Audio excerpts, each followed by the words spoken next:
and then one day you're playing a gig at Central Park, and a couple of Allman Brothers. Flash forward. Yeah. Yeah, we were just playing Central Park. We had a gig in Central Park, and I remember looking up, and the drummer was different. I think that's Butch Trucks. And I looked over here. Wait, I think that's JMO, because they kept replacing the players, right? They'd walk on stage. Oh, well, the keyboard player, that's not Mike. That's Mike Workman at the time, I believe. That's Greg Allman. This is interesting.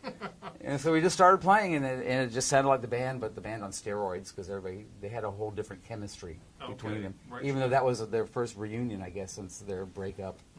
I heard about it. Wasn't there for the Scooter Herring thing. Right, mid-70s. Yeah, it was pretty contentious. Yeah, very much so. But I wasn't there for that, and I was there for the reunion part. And so, yeah, that was the reunion where I guess they had decided among themselves to give it another shot. So what was that now? You're obviously going from playing the clubs, even though it wasn't that long. Now you're on the world stage. How does that affect you as a player? You're in one of the biggest bands in the world, the Allman Brothers. Couldn't believe it. What can you say? Really, I mean, it was wild.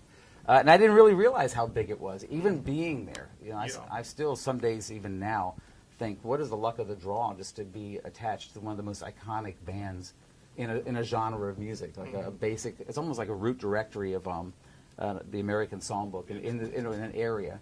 And there I was, right in it. And I found out when I went to the Big House, which is the museum, that I'm one of 20 people that had the type of relationship that I had with them, who had toured and recorded. Many people played, many people toured, but somehow, and I didn't really realize that until I went there about a year and a half ago, their photographer, Kirk West, offered to do some photographs when I was working with the Allman Goldflies band. So I went up, he did some photographs, and he gave me the nickel tour of Macon, which was fascinating.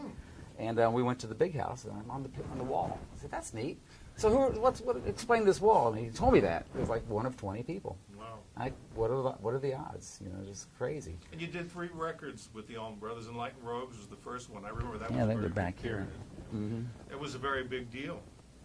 Enlightened Rogues was a pretty neat album. Yeah, a couple of cool songs on the Pegasus, I think, was on that one.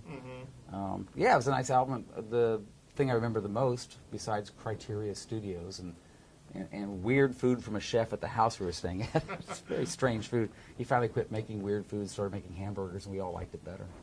But the thing I remember that was I got to work with Tom Dowd. Oh, okay. And at the time, again, didn't realize what is the importance of that. But I came to learn later in life that it's Tom Dowd, the guy who started Atlantic Records. You know, it changed the relationship of bass and music. Sure. With his 8-track recorder, and he recorded the bass on a separate track and turned it up.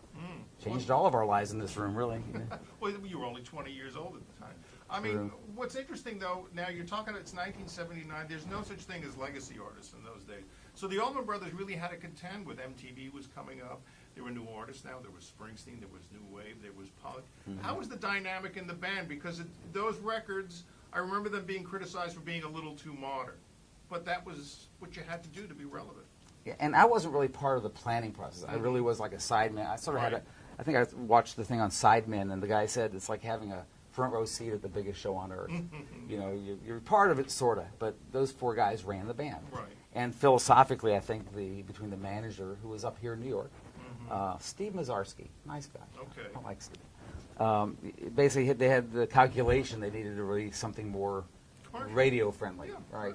And I'm not sure how that worked out, really, you know. But they did it, you know, and we played as well as we could on the records, and that's all there was to it. The 2 albums after Enlightened Rogues had different producers, and they were fine. But I don't think, again, that was, I think, what I could see. The idea was, you know, trying to have some radio relevance. Right, more pop-oriented. Yeah, Greg had some really nice songs in there, though. So Long, I think it was called. Yeah, some pretty nice tunes on there.